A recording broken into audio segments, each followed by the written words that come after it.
Hey guys, welcome back to my channel. If this is your first video, hi, I'm Alaina, and this is the Organized Money, where we talk about planning life and managing money. Today's video is going to be a budget with me in my budget planner. As you can see, I have switched the cover of my planner. I just basically added on the Tool Notebook leather cover, and I was thinking about adding this cover to my shop.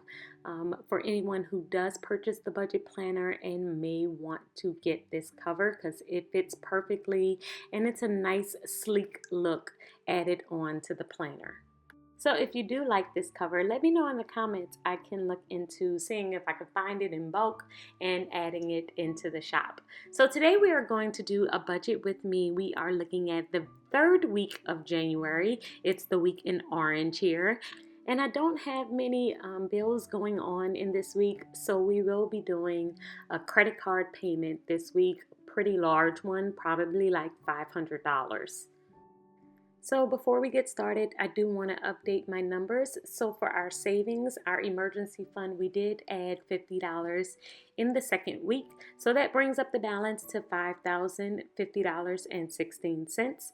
In our debt reduction category, we did make a payment of like $145 on the credit card, which brings down that balance to $18,612.50. After that, I am going to move over into our sinking funds to update those numbers.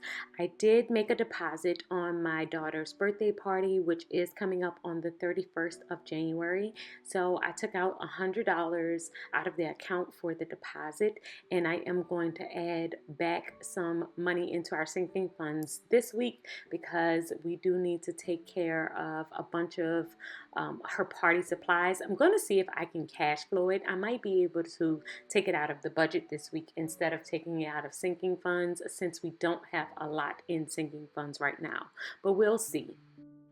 So we're looking at a brand new week, and as you see, we still have 2 more budgeting weeks for this particular month.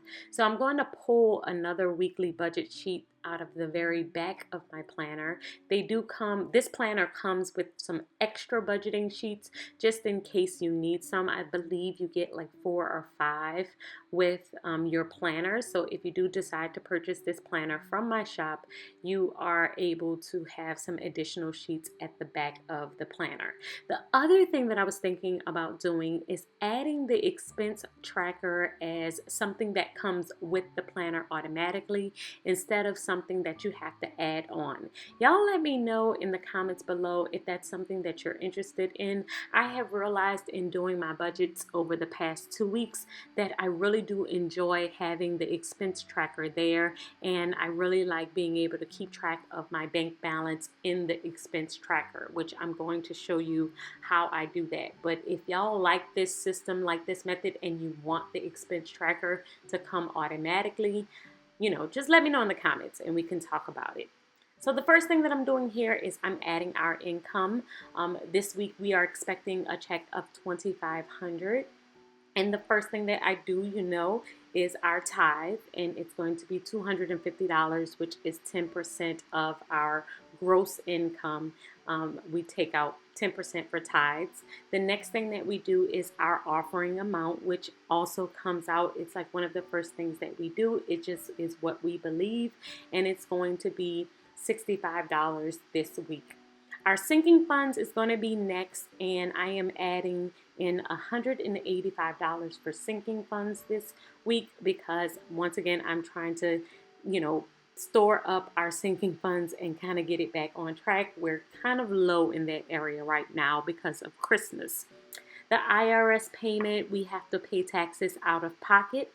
So this month we are paying $612 for that, and I have a dental bill that I am paying on until April, so it's going to be $100 for that.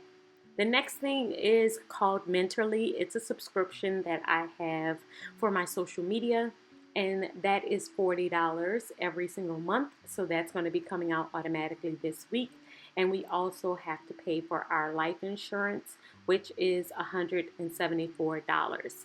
After that, we're going into like more of our discretionary spending. which is going to be our groceries. I always set aside $150 every single week for groceries. We are going to add in an amount for restaurants. We had kind of taken out restaurants completely, but we do like to eat out on like 2 days of the week. And I realized that it just wasn't working to take it out completely.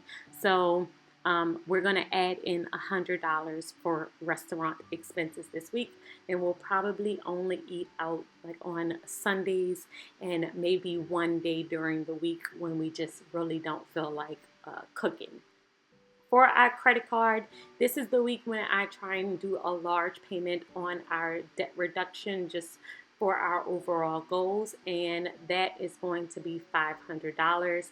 And like I told y'all, I was trying to cash flow my daughter's birthday party. So I'm flipping open to the home section right now of my planner so that I can see how much the party supplies were.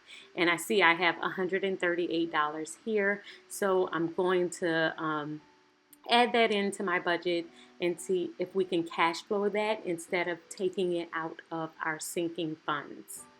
So I'm thinking that if I do her party supplies out of this week's check and then next week do her gifts out of that check, then we should kind of be able to cash flow her entire party and keep the amount in sinking funds. I could possibly allocate it to something else, maybe to the car maintenance or to whatever is coming up next. We will see how that goes, but that's the idea that I have in my mind since we have a little bit of extra income this particular week. So for gas, we are going to spend $40 per car. We do have 2 cars, and so it's $80 a week. And now I'm just going to see what the balance is left that would be left in our checking account. I don't like to do completely zero-based budget. I like to leave a little bit of money in the account. Mainly because we have stuff that comes out automatically and other miscellaneous things that kind of happen, and I like to keep a little bit of cushion there. Balancing it out to exactly zero has not worked out well for us in the past, so now I'm just going to put down what the balance should be and then use my expense tracker to keep track of what the actual balance is, and if anything else does come up, I'm going to just kind of write it down on the expense tracker side so that I can stay on top of the bank balance. So the balance after everything is $106, and this will be the money that is left in the bills account. You know, we have 4 accounts. We have our sinking account, we have the bills account, we have our spending account, and we also have our emergency fund. So I like to keep a little bit of cushion in every single account that we have. And at the bottom here, I'm just going to write down the total income, the total expenses, $2,500, and the difference of 0. When we actually get paid, when I receive the money and it hits our account, then I will just write down all the actuals in the actual column, and I'm going to keep track of the current balance of our checking account, of our mainly the bills account and the spending account. Those are the 2 ones that I am keeping track of on the expense tracker. I'm going to be just writing down here anything that happens anytime anybody swipes a debit card or anything that we do so that I can keep track of our balances here. And I'll probably update you guys in the next week paycheck to paycheck budget so that y'all can see how this looks once it's all filled out. But I am really loving using this sheet to kind of stay on top of everything. So y'all definitely let me know in the comments below if y'all want this expense tracker within the budget book. I'm thinking that I'm going to put it in there, but I would love to hear your comments to see your feedback on what you think. So this is it for this week's setup. Y'all make sure y'all let me know what y'all think about the expense tracker and the cover. I am loving this planner so far. It's making me feel so on top of my money, which makes me feel so good. So I hope you guys have enjoyed this video. Make sure that you're following me on Instagram at The Organized Money, and I will see you in the next one. Until then, keep organizing your life so that you can achieve your dreams. Bye, guys.